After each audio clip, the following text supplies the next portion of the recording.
Breaking news, and this one's a bombshell. Late last night, court documents were unsealed in the It Ends With Us legal war, and what they reveal is nothing short of explosive. For months, we've been told that Blake Lively was the victim, the misunderstood star who bravely stood up to her co-star and director Justin Baldoni. But the truth hiding in these pages paints a very different picture, one of manipulation, backroom plotting, and a ruthless campaign to take control of a movie and destroy the man who dared to stand in her way and right beside her through every move, her husband, Ryan Reynolds, not just a supportive spouse, but the alleged mastermind of the takedown. The documents tell us this wasn't about justice, it wasn't about protecting anyone, this was about power. Back in late 2023, Blake forced Justin to sign a so-called safety letter after accusing him of misconduct. That letter didn't just give her protection, it handed her the keys to the entire production. From that point on, she controlled edits, rewrites, and even marketing decisions. Privately, Justin told friends he felt like the ship's captain being held hostage, knowing that anything he said or did would be twisted and used against him. The tension was so high, Ryan himself allegedly stormed into a meeting and screamed at Justin.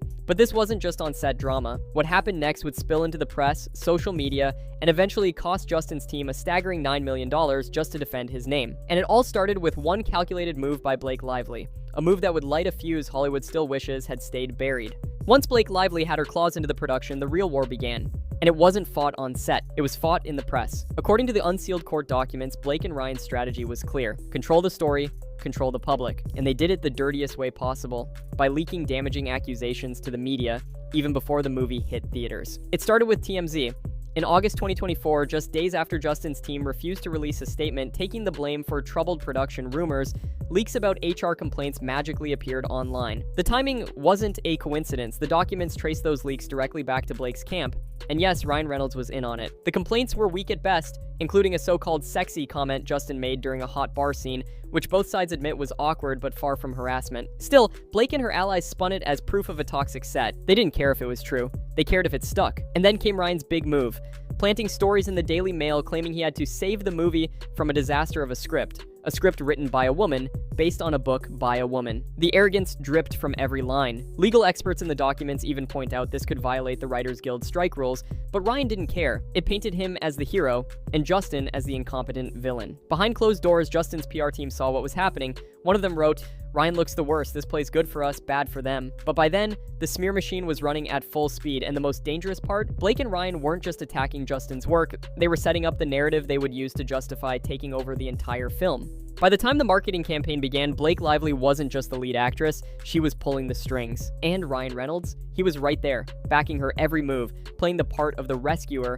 while dismantling Justin Baldoni's control. The unsealed documents show exactly how it happened. After securing her safety letter in late 2023, Blake leveraged it to become a PGA-recognized producer. That meant she could override creative choices, demand script changes, and even dictate how the film was edited. For a movie that had already been greenlit by the studio, that's unheard of and dangerous. Ryan's role? The documents reveal he was pitching himself as the savior of a broken script. But here's the catch, that script was already approved, and any rewrites during the Hollywood writers' strike could be considered scabbing, a direct violation of Writers Guild rules. If true, Ryan's hero act wasn't just arrogant, it was potentially illegal. Meanwhile, Blake was making sweeping changes to the production, delaying filming schedules, and creating a hostile environment that everyone at Wayfarer Studios reportedly noticed. One insider called it chaos by design, a strategy to frustrate Justin until he had no choice but to step aside. And when people started asking how Blake suddenly gained all this power, that's when the leaks about HR complaints began flooding the media. It gave them the perfect cover. We had to take over, Justin was the problem. But behind the curtain, the documents suggest it wasn't about safety, justice, or even the film's success. It was about control. Complete, unchallenged control, no matter the cost. And that cost was about to skyrocket all the way to $9 million. By mid-2024, the smear campaign was in full swing. Headlines were turning against Justin Baldoni, fueled by leaked HR complaints, staged hero stories about Ryan Reynolds, and whispers that It Ends With Us was a disaster only Blake and Ryan could save. For Justin, this wasn't just bad press. It was a coordinated attack on his career, his reputation, and his studio, Wayfarer. And fighting it came with a price tag that would make most Hollywood budgets blush. The newly unsealed documents confirm what insiders had hinted at for months.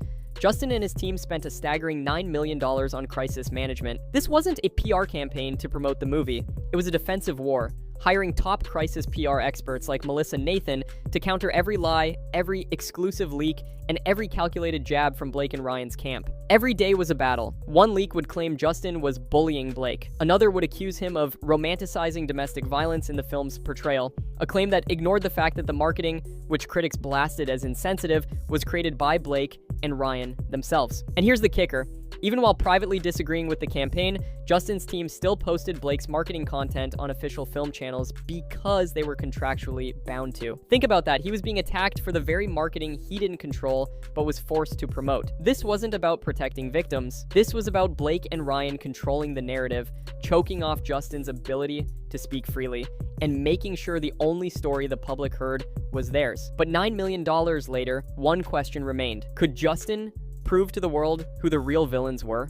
For months, Blake Lively and Ryan Reynolds had been steering the story, painting themselves as the saviors of It Ends With Us, while Justin Baldoni was smeared as the problem. But as the film's marketing hit the public, something happened they didn't plan for. The audience turned on them, the backlash began quietly, TikTok videos started popping up, criticizing the movie's flowery summer romance promo style for a story about domestic violence. Survivors spoke out, saying the marketing felt tone-deaf, even offensive. At first, Blake's team brushed it off as internet noise, but the anger wasn't coming from bots or rival PR teams, it was organic, and it was spreading fast. People weren't just angry about the marketing, they noticed Blake's awkward, dismissive responses in interviews. Viewers started combing through old clips, finding moments where she seemed to belittle or sidestep serious questions. Soon the conversation shifted from, is Justin Baldoni the problem, to, why is Blake Lively acting like this? And in that space, journalists and insiders began to speak more freely. One interview resurfaced showing Blake brushing off a question about domestic violence entirely, in a moment that only fueled the outrage. The algorithm did the rest, boosting every critique, every call-out. Behind the scenes, this organic backlash terrified Blake and Ryan.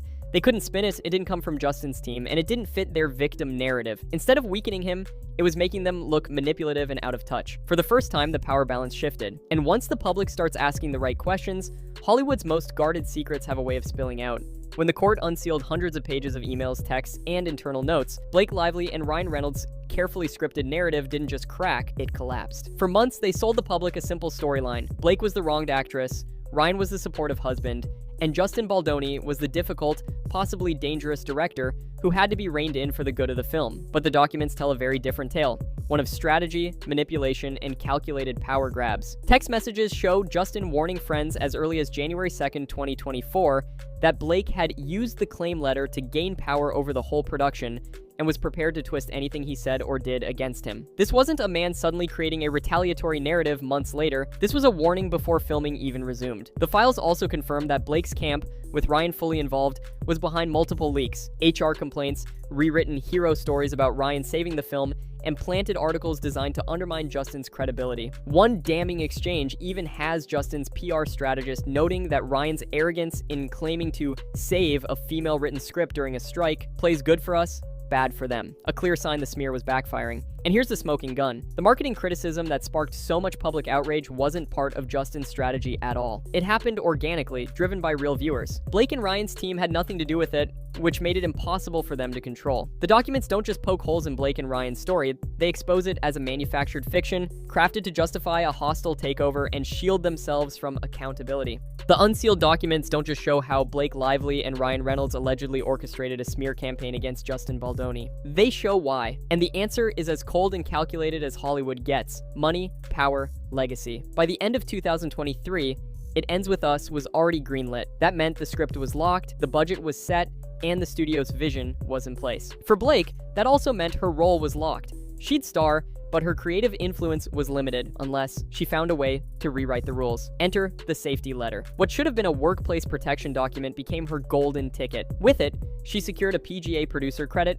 control over the edit, and the power to bring Ryan in to rewrite scenes, something that not only gave them final say over the movie's creative direction, but also positioned them as the film's saviors in the public eye. And here's the kicker. This wasn't just about It Ends With Us. Producer credits mean back-end profits. Editing control means shaping the movie to fit their brand. Ryan's script rescue story kept his own star image alive while making Blake look indispensable. Justin's removal from the narrative wasn't a side effect, it was the goal, because as long as he was the director and studio head, they couldn't claim ownership of the project's success. With him discredited and sidelined, every dollar, every headline, every award season whisper could be traced back to them. It was a hostile takeover disguised as heroism, and for a while, It worked. But as the backlash grew and the truth leaked out, the empire they'd built on manipulation began to crumble.